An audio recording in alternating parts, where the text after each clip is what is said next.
2023년 9월 2일 아름빛교회 바이블 키트 시간입니다. 오늘 함께 묵상할 본문은 열왕기상 1장 15절에서 27절 말씀입니다. 밧세바가 이에 침실에 들어가 왕에게 이르니 왕이 심히 늙었으므로 수넴 여자 아비삭이 시중을 들었더라. 밧세바가 몸을 굽혀 왕께 절하니 왕이 이르되 어찌 됨이냐. 그가 왕께 대답하되 내 주여, 왕이 전에 왕의 하나님 여호와를 가리켜 요종에게 맹세하기를 내 아들 솔로몬이 반드시 나를 이어 왕이 되어 내 왕위에 앉으리라 하셨거늘 이제 아도니아가 왕이 되었어도 내 주 왕은 알지 못하시나이다. 그가 숫소와 살찐 송아지와 양을 많이 잡고 왕의 모든 아들과 제사장 아비아달과 군사령관 요압을 청하였으나 왕의 종 솔로몬은 청하지 아니하였나이다. 내 주 왕이여, 온 이스라엘이 왕에게 다 주목하고 누가 내 주 왕위를 이어 그 왕위에 앉을지를 공포하시기를 기다리나이다. 그렇지 아니하면 내 주 왕께서 그의 조상들과 함께 잘 때에 나와 내 아들 솔로몬의 죄인이 되리이다. 밧세바가 왕과 말할 때에 선지자 나단이 들어온지라. 어떤 사람이 왕께 말하여 이르되 선지자 나단이 여기 있나이다 하니 그가 왕 앞에 들어와서 얼굴을 땅에 대고 왕께 절하고 이르되 내 주 왕께서 이르시기를 아도니아가 나를 이어 왕이 되어 내 왕의 위에 앉으리라 하셨나이까.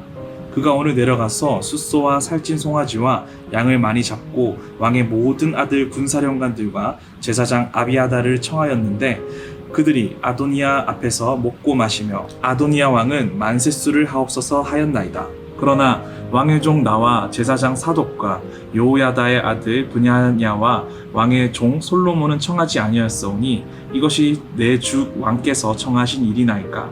그런데 왕께서 내 주 왕을 이어 그 왕위에 앉을 자를 종에게 알게 하지 아니하셨나이다. 아도니아의 왕위 계승을 모의 소식을 듣고 선지자 나단은 솔로몬의 왕위 계승을 위해 발빠른 조치를 하고 있습니다.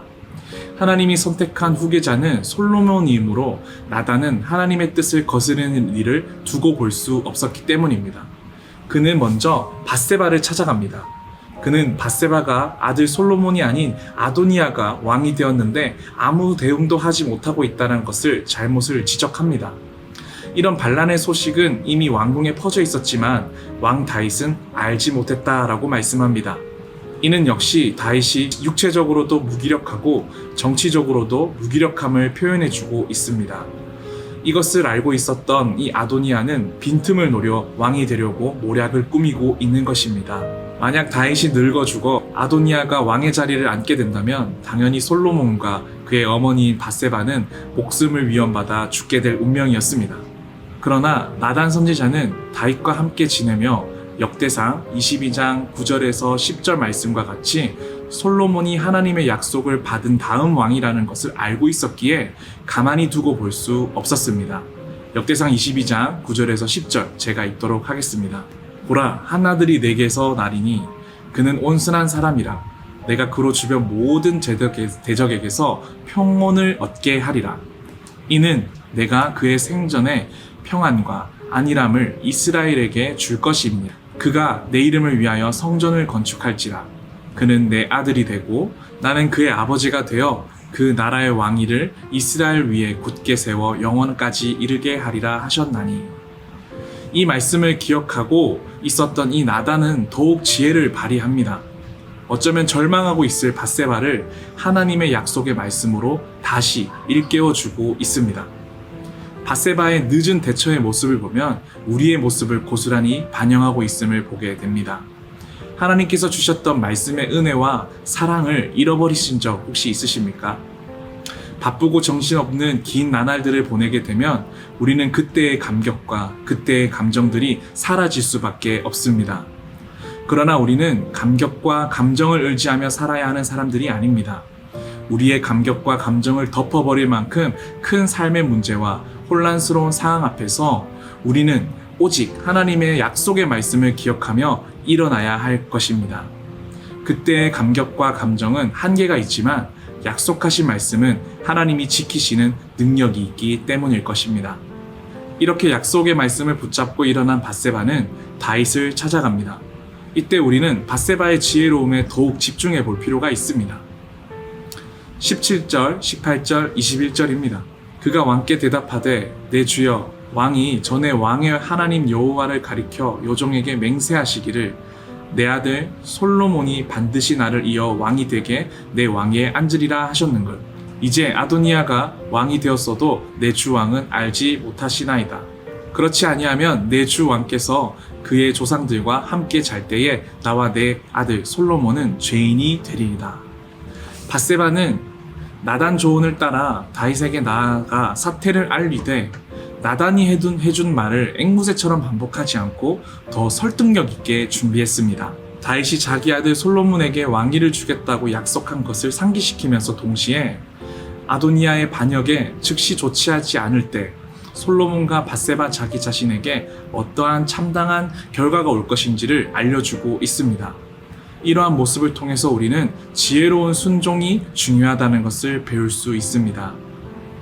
신앙생활을 하다 보면 하나님이 주신 감동과 은혜를 통해 우리는 말씀을 따라 살아야겠구나 라고 순종하는 삶을 살아야겠다고 결단하게 됩니다. 더 나아가서는 누군가를 섬기며 순종하겠다고 생각하게 됩니다. 하나님을 더 사랑하겠습니다. 하나님 용서하겠습니다. 더 순종하겠습니다. 등 이런 고백들을 하게 되죠. 그러나 고백과 순종에도 꼭 필요한 것이 있습니다. 바로 지혜 있는 말입니다. 밧세바는 다윗의 방에 찾아가기 전에 어떤 말을 해야 할까 고민했을 것입니다. 무조건 하나님의 말씀을 갖고 가려고 하지 않았을 것입니다. 말씀을 설득할 수 있는 지혜로운 말까지 더해서 찾아간 것이지요. 중동부 아이들을 만나면서 지혜로운 말이 중요하다는 것을 정말 많이 느끼고 있습니다. 아이들과 신방하고 상담하면 어른이 보았을 때 너무 간단한 문제인 것 같아서 정답을 미리 알려주고 싶습니다. 간단한 문제니 하나님의 말씀 이야기를 당장 해주면서 빠르게 정답을 알려주고 만남을 마무리하고 싶을 때도 있습니다. 그러나 정답만이 아이들에게 유익이 주는 것이 아님을 느끼게 됩니다. 아이들을 만나는 신방에도 지혜가 필요합니다. 즉, 스스로 고민하고 스스로 정답을 찾아갈 수 있도록 도와주는 것이 중요하기 때문입니다. 우리는 하나님이 주신 마음과 은혜가 분명할지라도 누군가에게 마음을 전할 때 지혜가 없으면 오히려 정답이 상처를 주고 독이 될 수 있는 위험이 있다는 것을 생각해야 합니다. 맞는 말이지만 그 말이 누군가에는 상처가 되기도 쉽습니다. 2학기 다락방과 여러 모임들이 시작할 것입니다. 건강한 공동체일수록 대화를 통한 소통도 많이 할 것입니다. 그러나 우려스러운 부분들이 생기기 마련입니다. 모든 모임 가운데도 지혜로운 순종이 필요할 것입니다. 우리는 기도하며 준비된 지혜의 말로 상대로 하여금 스스로 고민하고 생각하면서 정답을 발견할 수 있도록 도와야 할 것입니다. 나단 선지자도 마찬가지였습니다. 밧세바가 다윗과 대화하던 중에 적절한 타이밍에 다윗의 방에 들어와서 현재 일어나고 있는 일들을 다윗에게 일러 주었습니다. 지혜로운 나단 선지자와 이 지혜로운 밧세바를 통해 눈과 귀가 어두웠던 이 노년의 다윗이 끝까지 왕의 역할을 잘 감당할 수 있었습니다. 우리도 이와 같이 지혜로운 말이 필요할 것입니다. 바쁘고 정신없고 때론 예상치 못한 일들이 내 삶에 일어날 때 우리는 약속의 말씀을 다시 붙잡고 일어나야 할 것입니다. 그리고 우리가 만나는 사람들, 가족, 부모님, 자녀, 친구, 교회 성도님 등 많은 사람들이 있을 것인데 그 중에서도 다윗과 같이 연약한 상황에 놓여 있는 사람들을 만나실 수 있습니다. 그때 우리는 지혜가 부족해서 무례하거나 상처를 주는 조언이 아닌 하나님이 주신 감동과 은혜를 적절하고 지혜롭게 흘려보낼 수 있는 우리가 되어야 할 것입니다. 우리 이 말씀을 기억하며 함께 기도하겠습니다. 사랑과 은혜가 풍성하신 주님, 오늘도 거룩한 말씀으로 우리를 새롭게 하심에 감사를 올려드립니다. 주님, 바쁘고 정신없이 흘러가는 삶을 살다 보니 하나님께서 주셨던 그 예배의 감격과 은혜의 감동을 잃어버린 나의 모습을 돌아봅니다. 그러나 주님, 우리가 의지해야 할 대상이 나의 감정이 아님을 고백합니다. 늘 우리와 함께 하시는 그 하나님의 말씀을 의지하게 하시고 하나님의 약속의 말씀을 통해서 삶에서 다시 일어나 힘차게 살아갈 수 있는 우리가 되도록 주께서 은혜 베풀어 주옵소서. 주님, 2학기가 시작되었습니다. 다락방이 시작되고 여러 가지 모임들이 새롭게 진행됩니다.